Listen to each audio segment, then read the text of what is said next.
Hello, vinyl community. This is Randy back today with another video. The letter T.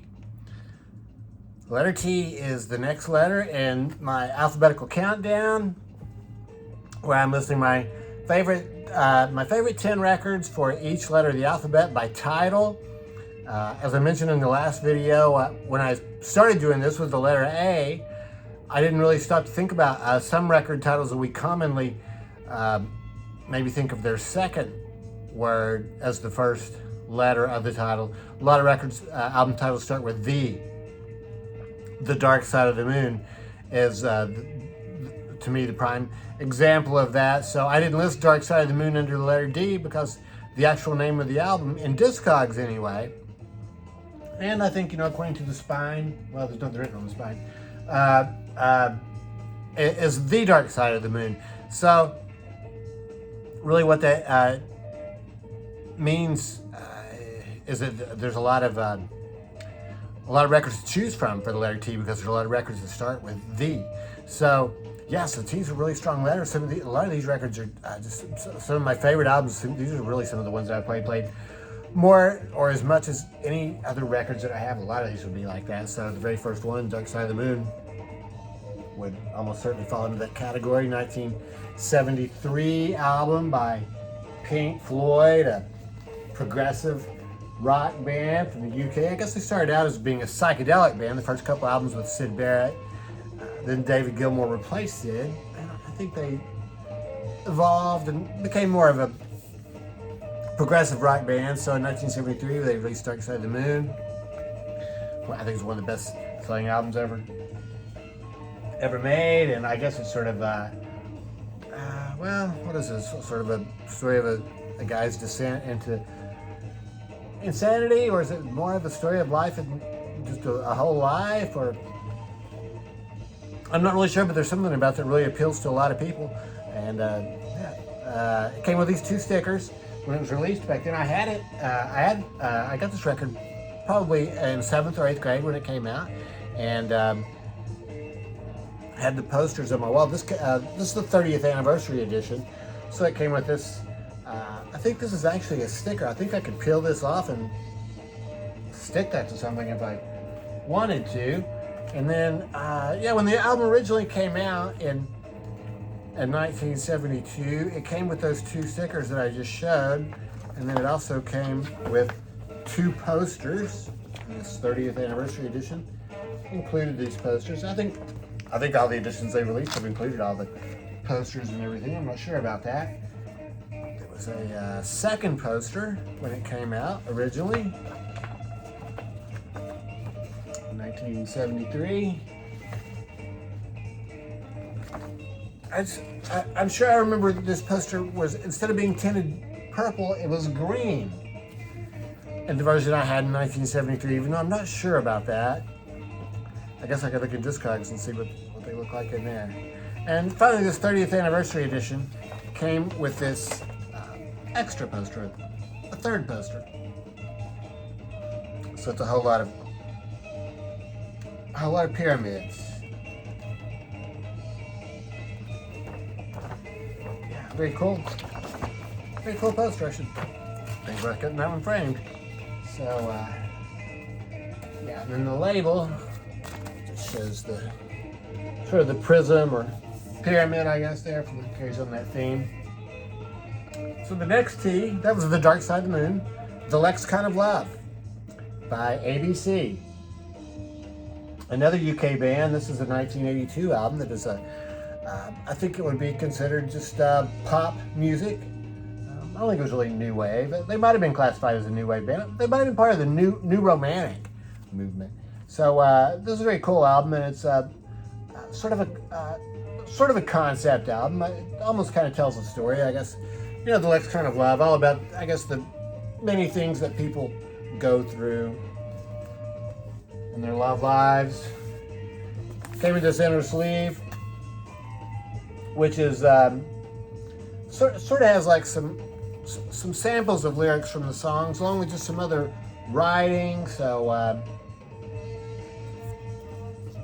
sort of a story. This kind of goes along, I guess, with the whole concept of the album. So Mercury Records. Yeah, ABC, The Look of Love.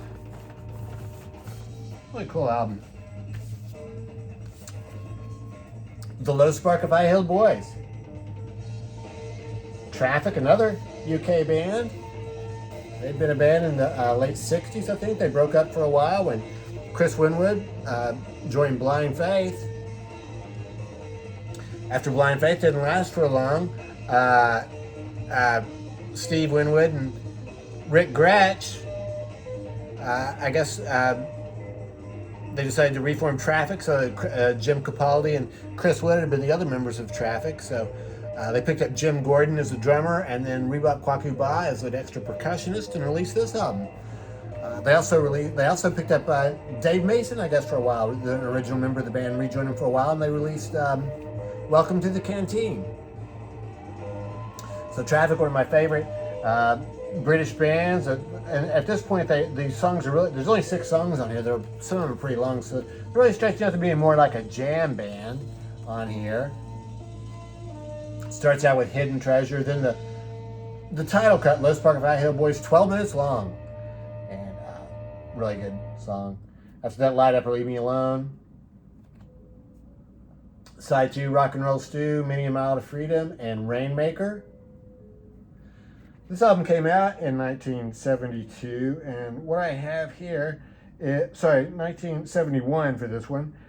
This is a 2012 Friday Music reissue. And they replicated the original Island label. Low Spark High Heel Boys. The Notorious Byrd Brothers. First American band in the letter T.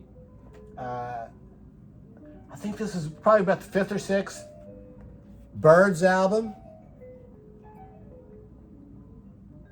David Crosby had been asked to leave the band. I think, while they were recording this record, there's 2 of his great songs on here, Draft Morning and Dolphin Smile. So, but he's not actually pictured. He's no longer a member of the band at this point. So this is the record that came out just before Sweetheart of the Rodeo. And I don't think there's really any hit songs on here, but there are some great songs. They do the Carole King, Jerry Goffin song, Going Back. Starts out with Artificial Energy. The 2 Crosby songs I mentioned. Also, Changes Now, Old John Robertson, Space Odyssey. This album came out in 1968. What I have here is a 2006 Sundazed reissue on mono, and once again they copied the original label, Columbia. Psychedelic Furs. This is their 1980 album. This is their first album, and this is really what I think of as my favorite single album side. The whole first side of this is just absolutely fantastic.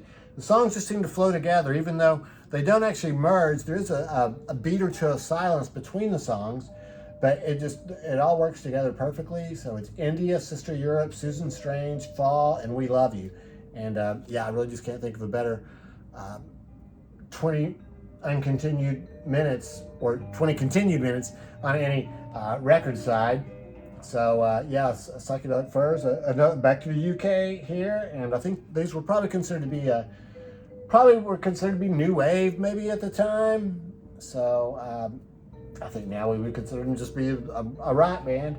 And 2 guitars, bass, and drums. This band has a saxophone player, Duncan Kilburn. Is a sax player, so a little bit unusual. And he figures pretty prominently on the album. So, fantastic record. Here's what the album cover looked like in the UK. This is the inner sleeve in the United States.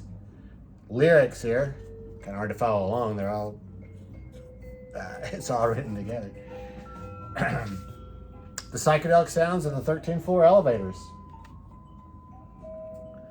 Texas band, This is their 1966 album. I think they were the first band to use the word psychedelic in their album title. Rocky Erickson, sort of thought of as the main guy, I think, for this band. He played guitar and is the main singer.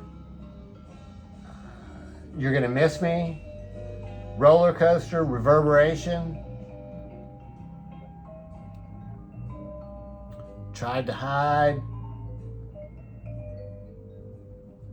Don't Fall Down. Fantastic song. 13th Floor Elevator. So this record came out in 1966. Sundays reissued this record in 2008. This is a mono reissue. Sundays did not copy the label this time. They used their own, I guess that's their own label. Yep. 13th Floor Elevators. The smoker you drink, the player you get.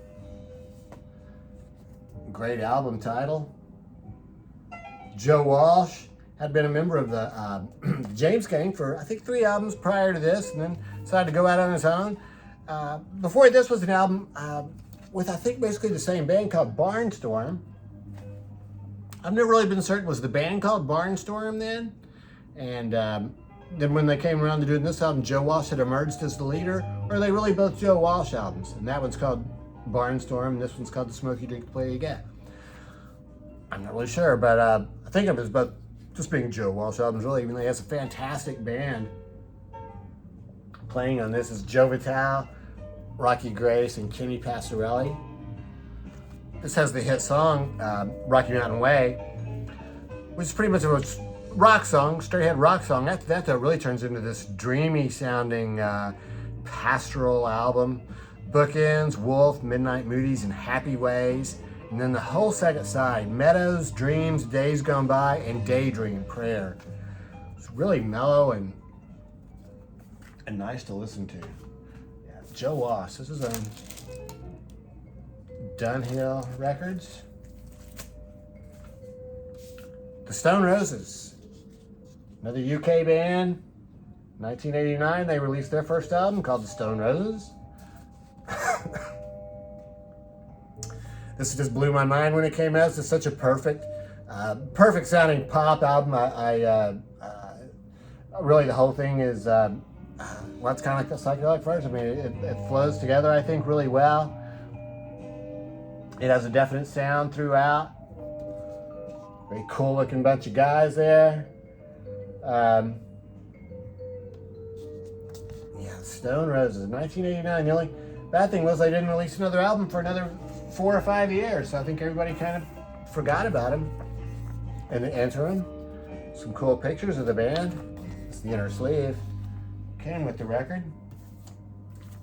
That's on Jive Records, which has this sort of a teal label.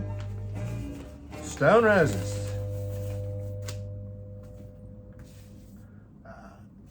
ZZ Top. Tres Hombres. ZZ Top. I think this is their 3rd album. I think they had their first album, then Rio Grande Mod. And I think this is the 3rd album. This is fantastic gatefold.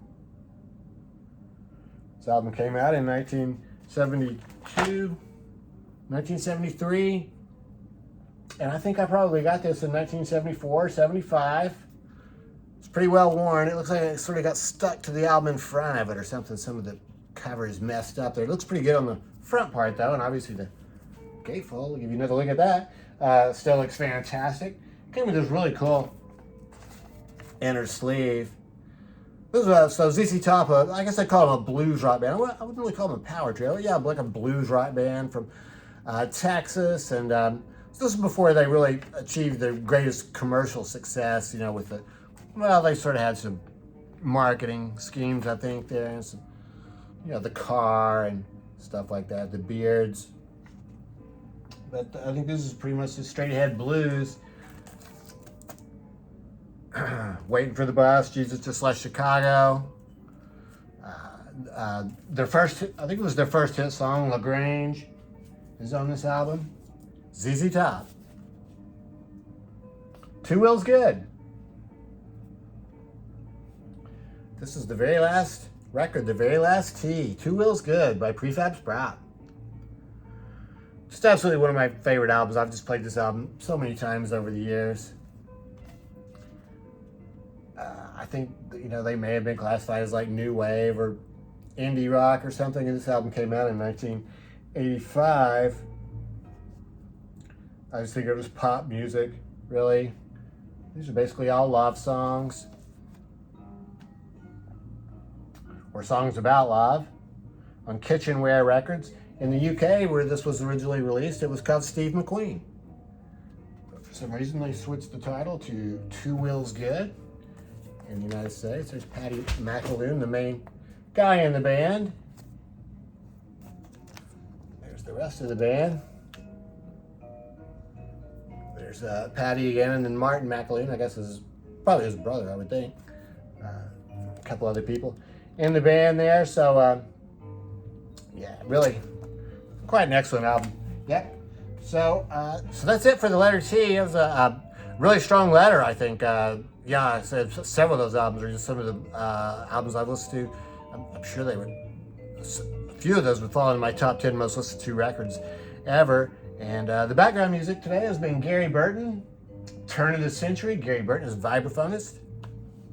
This is a compilation album of his Atlantic years, which I think was like 1969 to 71 or something like that. And yeah, that's it for the T's. The T's were good. One thing that was kind of interesting about T is that there were a couple of instances where, well, for instance, I had Blue Oyster Cult's Secret Treaties for S.